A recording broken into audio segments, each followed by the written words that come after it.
Vamos a comenzar el tema de la evolución de familias multigénicas, una visión panorámica vinculada a un poco la historia del tema y algunos avances que han sido posibles gracias a la genómica. Tenemos una secuencia un poco distinta este año, donde empezamos por una aproximación transcriptómica a una fracción del genoma, aquella que expresa. Ahora vamos a ver, por la vía de algunos ejemplos, la evolución de familias multigénicas que se evolucionan por duplicación génica y por otros procesos asociados. Y después terminaremos el tema la próxima vez con una visión de algunos otros aspectos de la evolución vista a escala genómica. Como contexto vamos a hablar un poquito del concepto de homología, que ya hemos manejado, por supuesto, a lo largo de todo el curso, pero es un buen momento para introducir conceptos planteados por Richard Owen a mediados de la década del 40, a mediados del siglo XIX, en la época de Darwin, ¿sí? Donde Owen reconocía a nivel anatómico estructuras análogas y estructuras homólogas. Terminología que hemos adoptado a un contexto nuevo, el contexto evolutivo. Owen distinguía tres tipos de homología. Lo que él llamaba homología especial, la correspondencia de las partes entre distintas especies; la homología seriada, elementos repetitivos en el cuerpo de un organismo; y la homología general, que es la correspondencia de distintos elementos entre las especies con un arquetipo, una especie de tipo ideal, un concepto pre-evolutivo, pero notamos a la pasada que si reemplazamos el concepto de arquetipo por ancestro común, empezamos la transición formal que hizo Darwin entre conceptos de homología puramente por correspondencias formales entre órganos o partes de los organismos, y la homología evolutiva, que remite a descendencias de un ancestro común.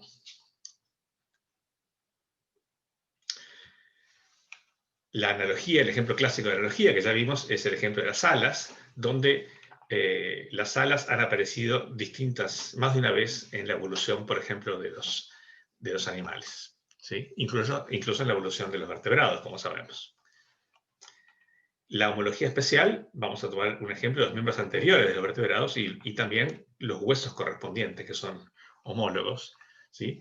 Y fíjense una cosa, que los miembros anteriores, incluyendo las alas de muchos organismos, de muchos vertebrados, aquí ilustrados, son homólogos como miembros, pero el estado ala en sí mismo es análogo. ¿De acuerdo? Así que hay que tener cuidado en la aplicación del concepto. La homología especial, otro ejemplo apropiado, es como sabemos que cada una de las 7 vértebras cervicales de la jirafa corresponde a una de las 7 vértebras cervicales de otros mamíferos, ¿sí? Hay una correspondencia 1 a 1. Pero por otra parte, la homología seriada, las vértebras en general a lo largo del eje del cuerpo, son elementos repetitivos y constituyen, a lo largo de ese eje, ejemplos de homología seriada. Bien, tienen aquí ejemplos, recursos adicionales si quieren revisar estos conceptos. Ejemplos de homología seriada, repetitiva y modificaciones, hay muchísimos y son muy utilizados ejemplos en los artrópodos, porque el exoesqueleto permite visualizar eso muy fácilmente. Pero como sabemos, algo parecido ocurre también en los vertebrados.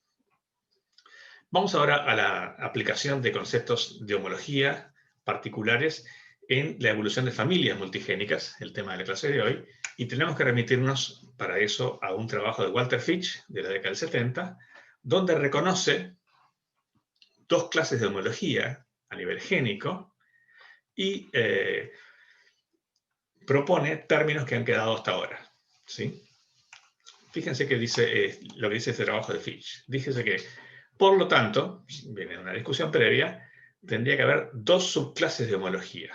Cuando la homología es el resultado de la duplicación génica, de manera que ambas copias han descendido lado a lado durante la historia de un organismo, por ejemplo, la alfa y la beta hemoglobina, esos genes deberían llamarse parálogos, para en paralelo.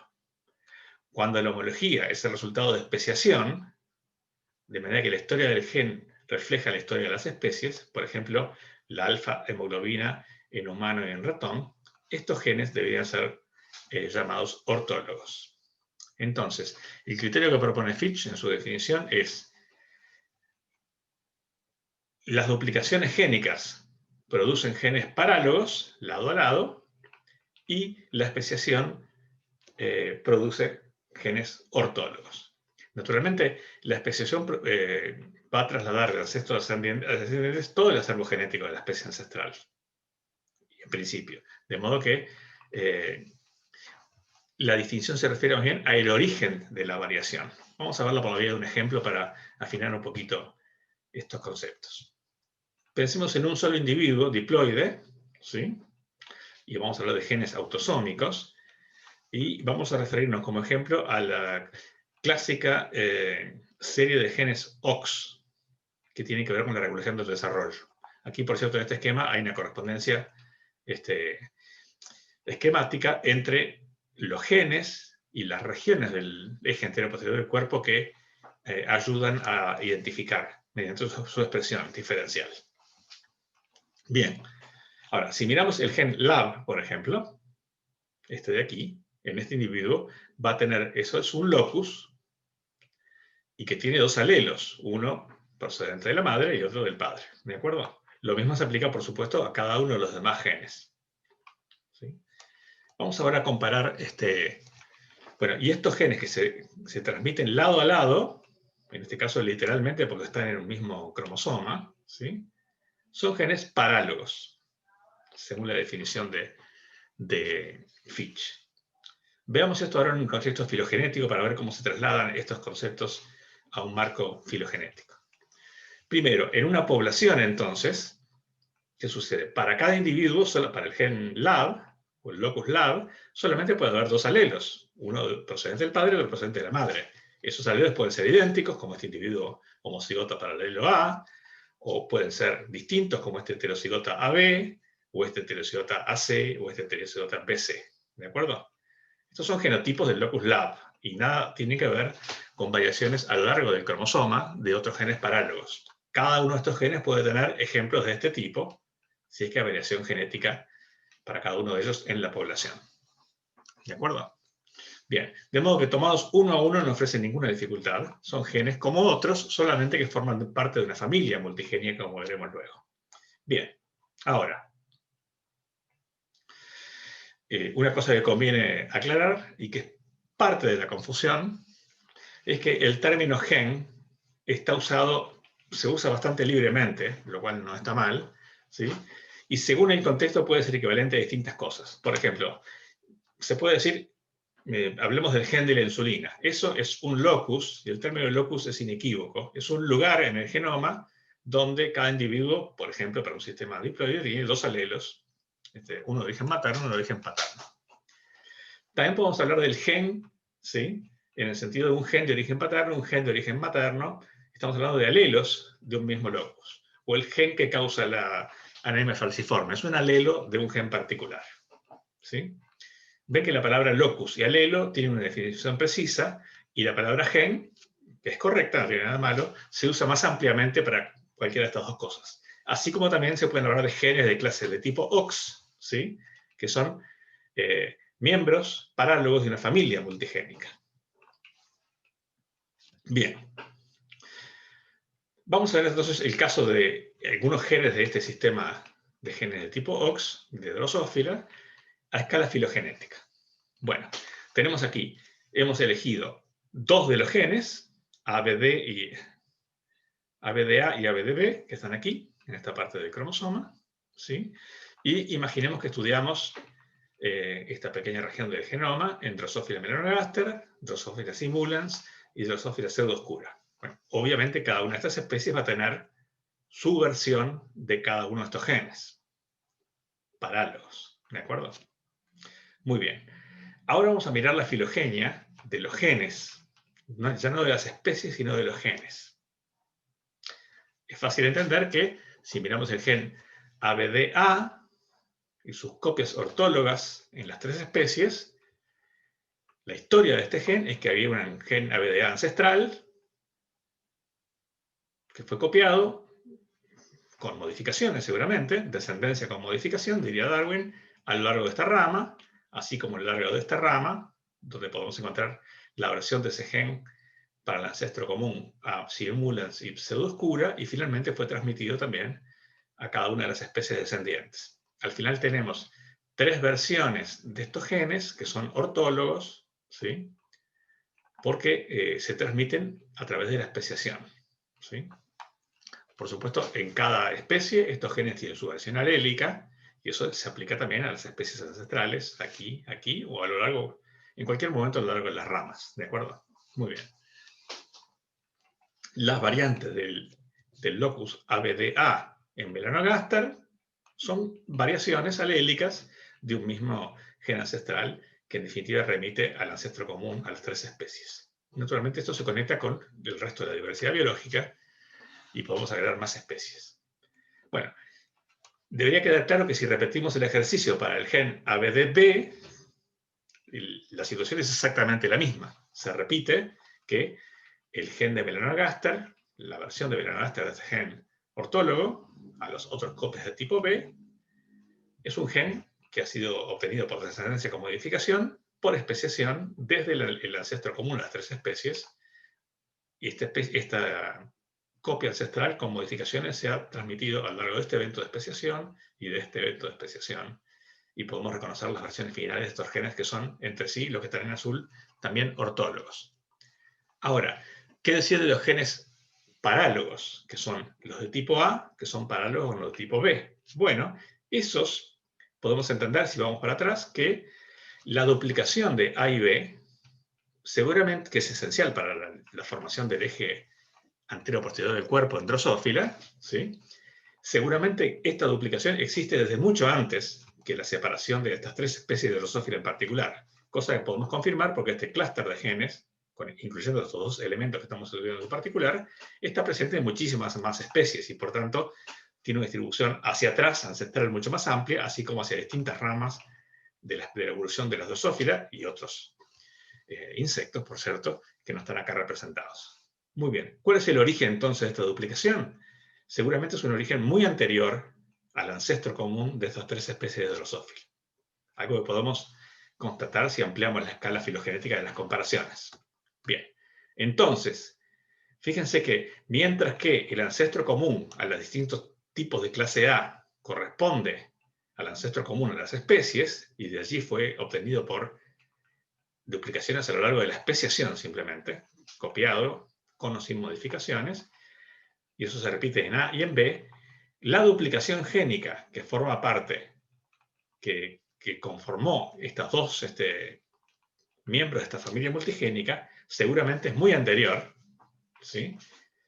Y de modo que el ancestro común a los 2 loci, la duplicación génica que lo generó, es muy anterior a estos eventos de especiación que reproducen simultáneamente y paralelamente la historia filogenética de las especies en el locus A y en el locus B.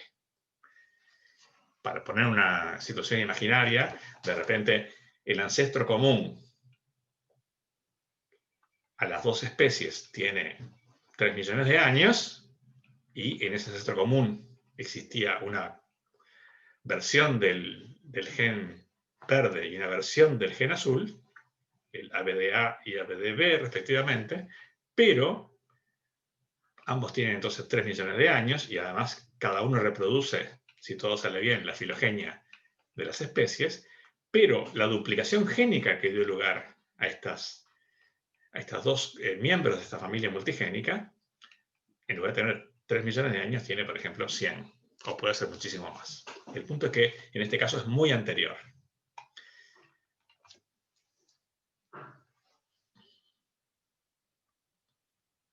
¿Cómo se producen las duplicaciones génicas? Es un primer punto, y lo segundo es cuál es su destino. La duplicación génica ocurre de varias maneras. En general, cuando los genes están asociados en el mismo cromosoma, se habla de que son 2 loci que están en tándem, lo más probable es que la duplicación se haya producido en la propia localización del cromosoma, ¿sí? Quiere decir que en algún momento se introducen 2 copias del gen ancestral en la misma región del cromosoma, y si la selección lo permite, o por lo menos no lo desfavorece, se pueden mantener entonces ligados en tándem dos versiones de ese mismo gen. Esto es extremadamente común y hay muchísimos ejemplos donde lado a lado, en posiciones cercanas en un mismo cromosoma, encontramos genes parálogos como estos dos que estamos usando como ejemplo. Bien, ahora, ¿cuál es el destino de los genes duplicados y cuál es más en general la dinámica posterior a la duplicación? Una vez que tenemos dos o más copias de un mismo gen ancestral, copias parálogas, ¿qué puede pasar con ellos?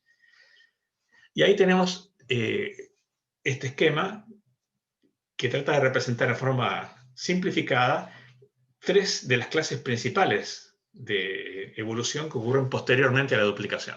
¿Sí? El primer modelo, el primer proceso de evolución que conocemos, puede operar en este caso, es el llamado de nacimiento puro, ¿sí? O de evolución divergente. De hecho, si en lugar de azul y rojo y genes, nombres genéricos, acá el gen 1 y el gen 2, para 3 especies, utilizamos los ejemplos ABDA y ABD de Drosophila y las 3 especies que hemos seleccionado, este esquema es exactamente el esquema que acabamos de ver para esos genes de Drosophila. Hay una duplicación génica, por ejemplo, una duplicación en tándem, lado a lado, como en este esquema, muy anterior al ancestro común de las 3 especies que estamos estudiando, y, por lo tanto, el ancestro común a los losiparálogos es muy anterior a los eventos de divergencia, pero por supuesto la especiación reproduce para cada gen la filogenia de las especies. ¿Sí? Porque este segmento cromosómico se transmite a lo largo de los eventos de especiación, que son 12 en este caso. ¿Sí? Cuando hacemos la filogenia de los genes, tenemos como una versión duplicada justamente de la filogenia de las especies. Bien, este es el proceso de evolución divergente. Divergente porque, fíjense que en cada especie tenemos un gen 1 y un gen 2, ¿sí? Y se mantienen y pueden adaptarse, seguir su propio curso evolutivo, a pesar de que tienen un origen común.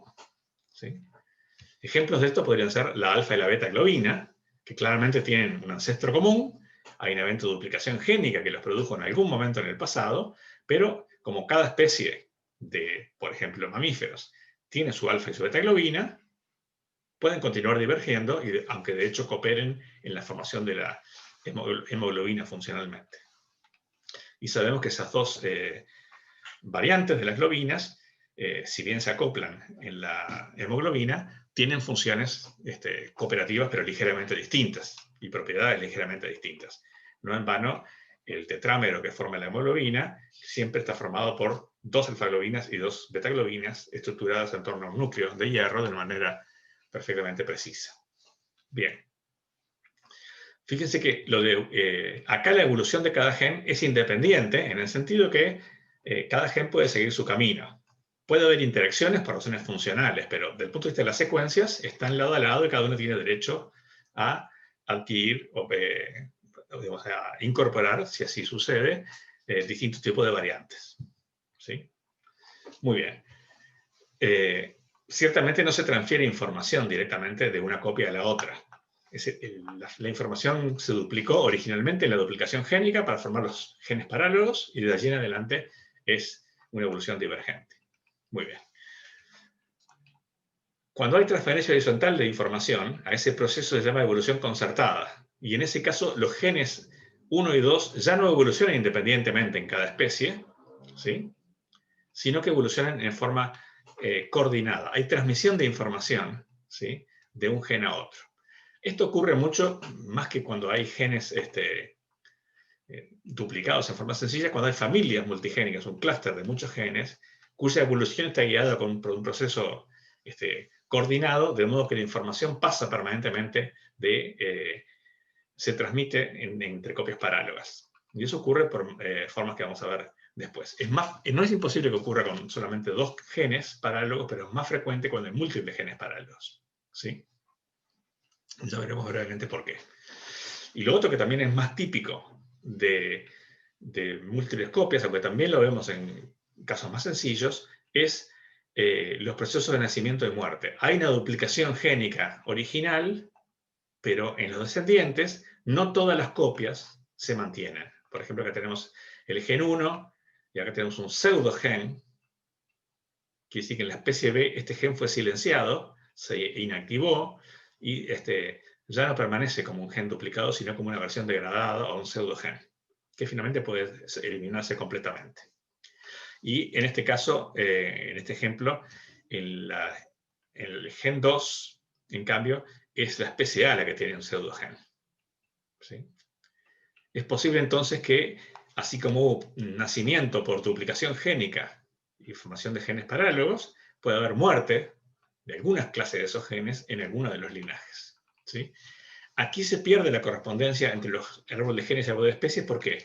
Porque acá, si este gen desaparece finalmente, vamos a tener una representación solamente de las especies A y C en esta parte de la filogenia, para el locus azul, mientras que para el locus rojo vamos a tener una representación de las especies B y C.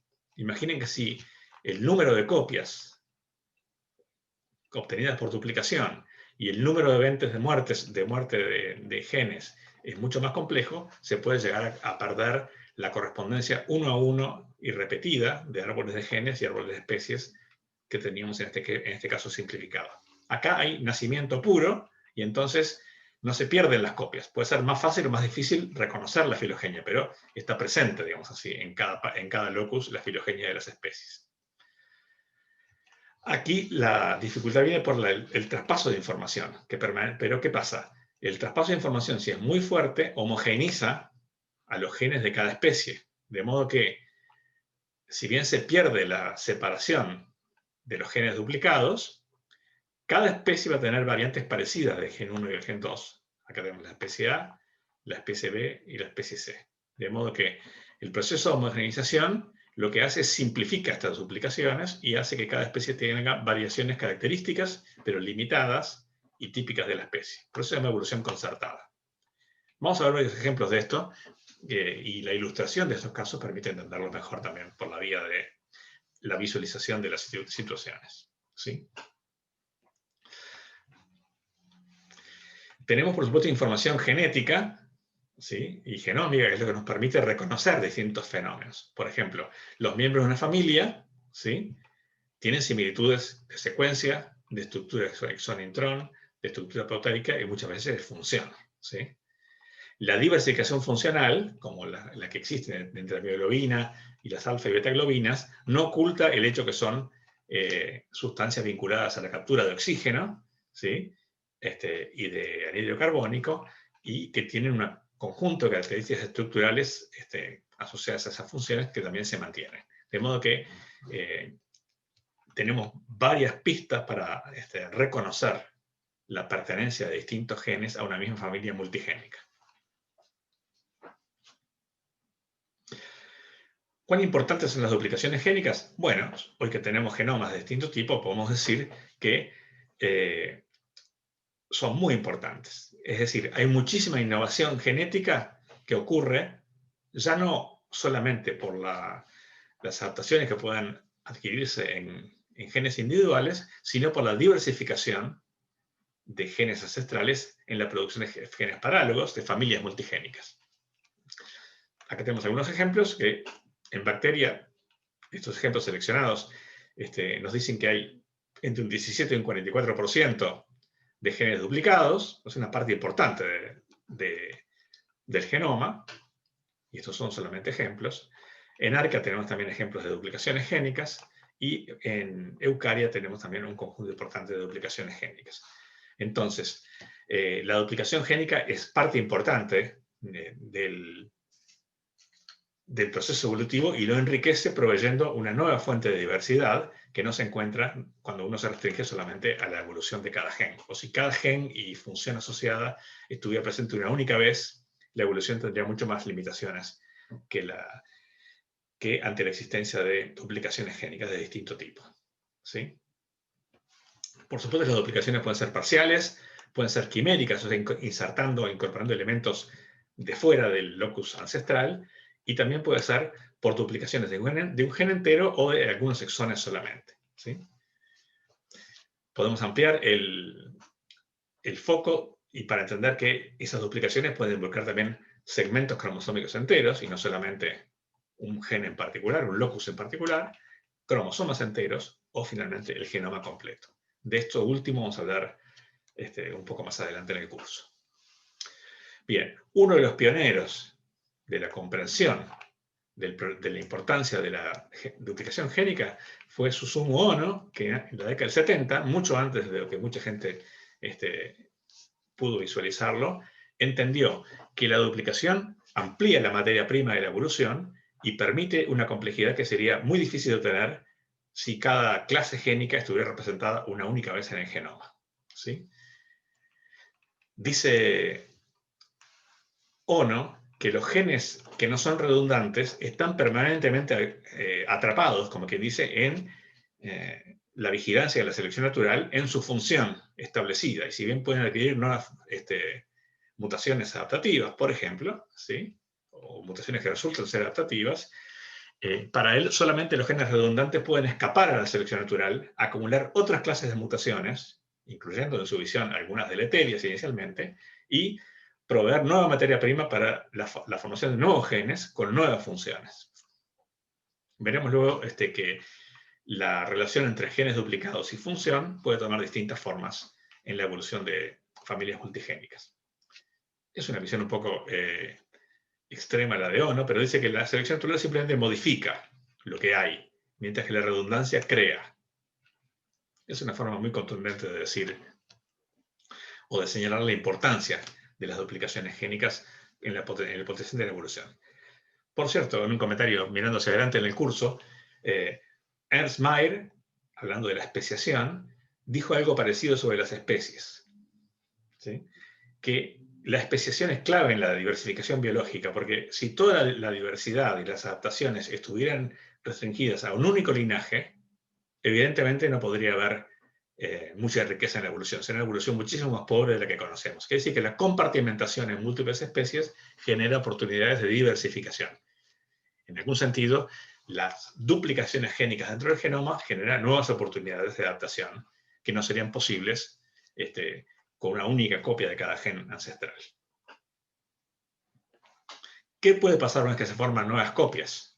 Bueno, una posibilidad que ya vimos a la pasada es el silenciamiento o la pseudogenización, o inclusive la pérdida completa de un gen. Quiere decir que adquirimos una duplicación, pero alguna de las copias termina desapareciendo.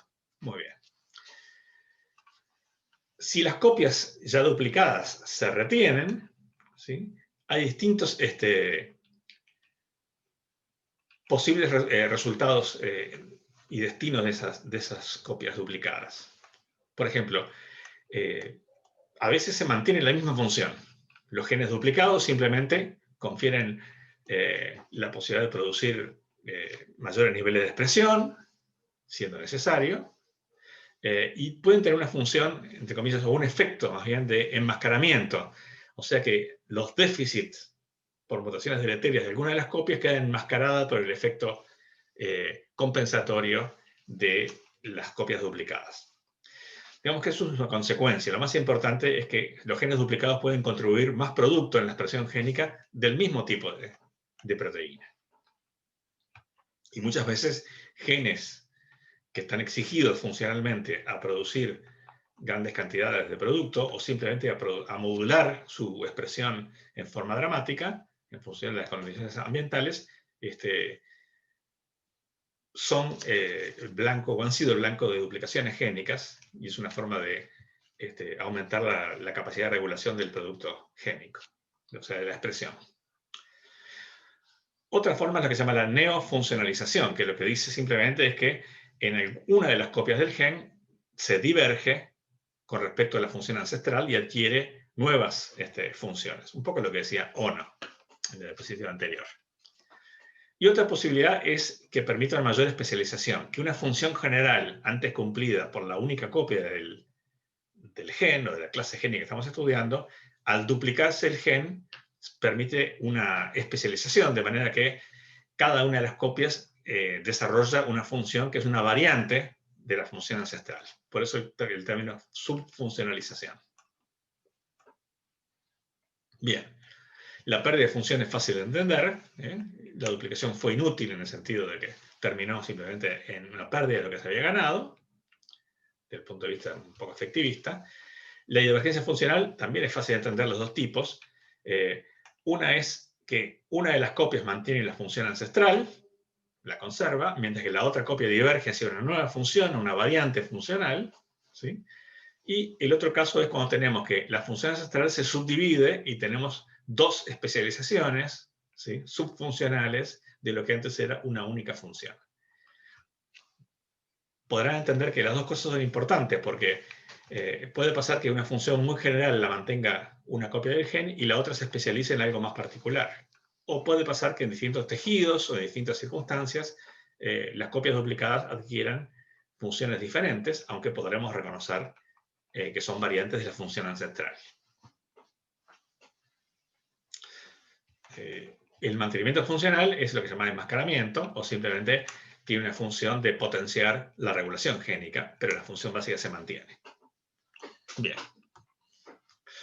Un ejemplo de subfuncionalización. De estos hay muchísimos. Acá hay uno tomado de la literatura, donde en el pez cebra, a diferencia de otros peces, tenemos dos copias del citocromo P450, un gen de tipo detox, ¿sí?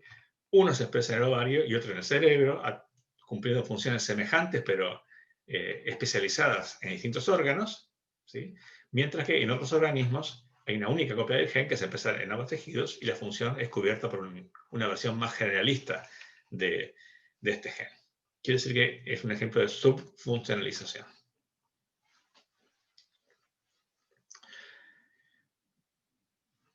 La evolución concertada es un proceso de homogenización y la evolución por nacimiento o muerte es un proceso donde hay una dinámica compleja de adquisición y pérdida de copias, ¿sí? Aquí no hay transferencia horizontal de información, siempre hay ganancia y pérdida de copias. Aquí hay transferencia horizontal de información, de modo que la información del gen celeste termina dominando, por decir en este esquemita, y reemplazando las variantes de otros colores. Un ejemplo claro de evolución divergente, aunque también podemos encontrar en este mismo caso otras situaciones, es la especialización de las alfa y beta globinas, ¿sí?, para formar la hemoglobina funcional, ¿sí? Entendemos que la duplicación génica esta, entre otras cosas, permitió la especialización y diferenciación de las alfa y beta globinas. Como ustedes sabrán, hay a su vez esta familia de las hemoglobinas tiene subfamilias y la beta globina tiene su subfamilia de variantes y lo mismo para la alfa globina. Quiere decir que lo que es acá está presentado como una simple duplicación génica con evolución divergente, tiene una complejidad detrás muchísimo mayor. Esto es correcto, simplemente que es incompleto. El caso del libro de evolución concertada es de los genes ribosomales. Fíjense que los histrones ribosomales en un genoma de un vertebrado tiene cientos de copias, pero permanecen con un grado de similitud muy importante. Quiere decir que todas las variantes de genes ribosomales en humanos se parecen entre sí más que cualquiera de ellas a las variantes de chimpancé, por ejemplo. Quiere decir que hay dinámica de homogeneización en la interna de cada linaje que mantiene las copias con un gran nivel de similitud. Por supuesto, como son cientos de copias, no es imposible que algunas retengan similitudes ancestrales y, por tanto, compartidas con el ancestro y con descendientes. Pero el proceso de homogeneización normalmente le gana, digamos, al proceso de divergencia que ocurre, domina en otras familias. Procesos de nacimiento y muerte ocurren sobre todo cuando también hay múltiples copias, ¿sí?, pero en lugar de un proceso de homogeneización por transferencia horizontal de información, lo que hay es un proceso de duplicación y divergencia continua dentro de la familia, ¿sí? Si este proceso es muy exagerado, se puede tardar la trazabilidad filogenética, qué variante corresponde a cuál entre distintas especies, ¿sí? Así que no es homogeneización por transferencia horizontal, pero es un proceso complejo de recambio que puede diluir la trazabilidad de las variantes o la ortología de las variantes. Bien, y ahí por supuesto, así como dijimos que y las globinas, que son buenos ejemplos de evolución divergente, también contienen ejemplos de otro tipo, tenemos proteínas que simultáneamente tienen procesos de nacimiento y muerte y de evolución concertada. Estos no son procesos alternativos, sino que muchas veces son complementarios. En casos sencillos domina alguno de ellos, como en esos ejemplos que hemos mencionado, pero si ponemos la lupa en el problema, seguramente encontraremos escenarios más complejos que integren en distinta medida y en distinta proporción estos fenómenos. Vamos a hablar un poquito de las consecuencias de la evolución divergente y visualizar eso del enriquecimiento de la diversidad de funciones, solamente posible gracias a la producción de familias multigénicas y de copias parálogas, ¿sí? Acá tenemos, por ejemplo, en el clásico ejemplo de las globinas, lo más conocido es las alfa y beta globinas, ¿sí? Y fíjense, por ejemplo, que acá tenemos lo que decíamos que cada gen repite, con mayor o menor perfección, pero repite el árbol de las especies. Acá tenemos, por ejemplo, que la globina beta de pollo es muy parecida a la globina beta y filogenéticamente emparentada a la globina beta del pinzón, ¿sí?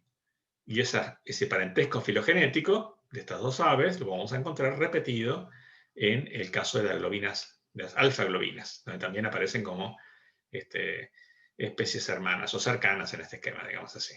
A su vez, ambas tienen un ancestro común con la lagartija de tipo Anolis, y eso aparece también acá.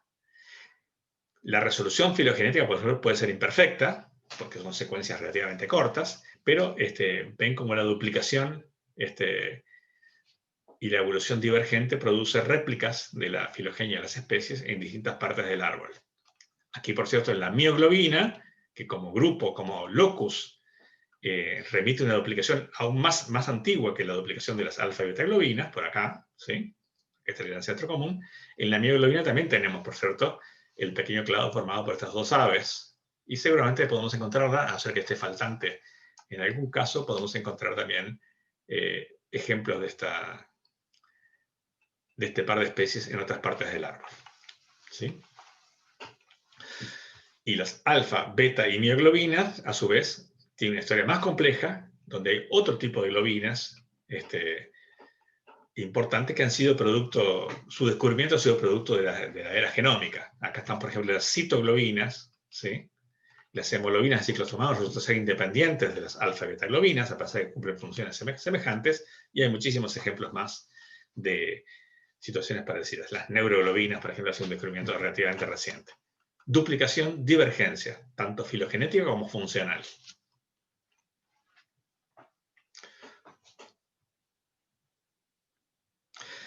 A su vez, estas duplicaciones las podemos ver como duplicaciones de genes individuales, ¿sí? Aunque sean múltiples, pero también hay eventos de duplicación genómicas completas que pueden ser seguidas de divergencia o de pérdida de alguna de las copias. De modo que ha habido duplicaciones genómicas en la evolución de los vertebrados y eso ha dejado también su huella en la complejidad de la historia, por ejemplo, de las globinas, aunque también es cierto eso de otro tipo de genes. Por ejemplo, ya que mencionamos las histonas de los insectos, que son un clúster en un cromosoma, de Drosophila, por ejemplo, debemos recordar que hay 4 clústeres en cromosomas distintos en el caso de los vertebrados, y en parte eso tiene que ver con las rondas de duplicaciones genómicas que están presentes en la historia de los vertebrados. Sin entrar en detalles, tenemos duplicaciones genómicas importantes, donde hay múltiples, todo el genoma se ve duplicado, y eso ocurrió al menos 2 veces, y además hay duplicaciones más clásicas en tándem, o sea, localizadas del gen alfa y beta de la globina de los natrosomados, etc. Quiere decir que se intercalan los dos fenómenos en la historia de la evolución de la familia de las globinas. Estas duplicaciones génicas dejan huellas importantes porque no solamente aparecen múltiples copias de genes divergentes de la misma familia, sino que suelen estar asociados, si son duplicaciones genómicas, a genes semejantes en distintos cromosomas. Quiere decir que la familia de las globinas puede tener sus análogos, sus duplicaciones análogas en segmentos cromosómicos de genes en el vecindario que tienden a repetirse en otros clústeres cromosómicos. Naturalmente, acá vemos que esa repartición no es perfecta y puede haber elementos que han sido eliminados, pero reconocemos que hay una homología más global y que esta duplicación no fue solo del gen de la citoglobina o la mioglobina o la hemoglobina, sino que fue duplicación de escala genómica más grande. Bueno, ya que Walter Fitch nos decía que tenemos que distinguir los genes ortólogos, que son producto de eventos de especiación, de los genes parálogos, que son productos de duplicaciones génicas, acá hay un lindo esquema que pueden revisar más en detalle por su cuenta, que incluye una secuencia de eventos de especiación y duplicación génica en algunas globinas de vertebrados. Por supuesto que, por ejemplo, el ancestro común de la alfa-globina de amniotas y anfibios, ¿sí?, se encuentra por aquí. Son genes ortólogos. Pero el ancestro común de la alfa y la beta-globina de los amniotas, por ejemplo, es mucho más antigua y la podemos encontrar por acá. ¿De acuerdo? Porque la duplicación de estos y la producción de estos genes parálogos es muy anterior a la separación de estos dos taxones. Vamos a hablar un poquito también de un fenómeno importante que es la variación en el número de copias. Y esto, por supuesto que si decimos, ya dijimos que si es más flexible tener dos citocromos P50, con las posibilidades de subfuncionalización mencionadas, que tener uno solo. Pero hablamos de variación en el número de copias cuando hay un aumento y reducción del número de copias de una misma clase génica con una dinámica un poquito más rica que duplicaciones ocasionales, ¿sí? Vamos a hablar un poquito de esto mediante un ejemplo, que es la amilasa 1 en humanos, ¿sí? CNV por Copy Number Variation, ¿sí?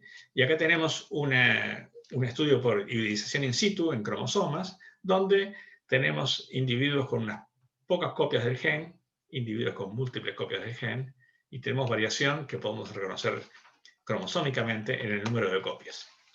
La otra forma, por supuesto, es secuenciar y poder reconocer esas secuencias de genes duplicados. En este gen de la amilasa 1, como ven acá, en este estudio, tenemos desde 2 copias hasta 15 copias de genes, y cada una de esas versiones tiene una representación en la población, una frecuencia en la población variable. Vislumbramos entonces que hay una dinámica de adquisición y pérdida de copias, ¿sí? Si quieren, nacimiento y muerte, y podemos preguntarnos, aparte de la complejidad que resulta, si hay alguna razón funcional para explicar al menos parte de esta variación.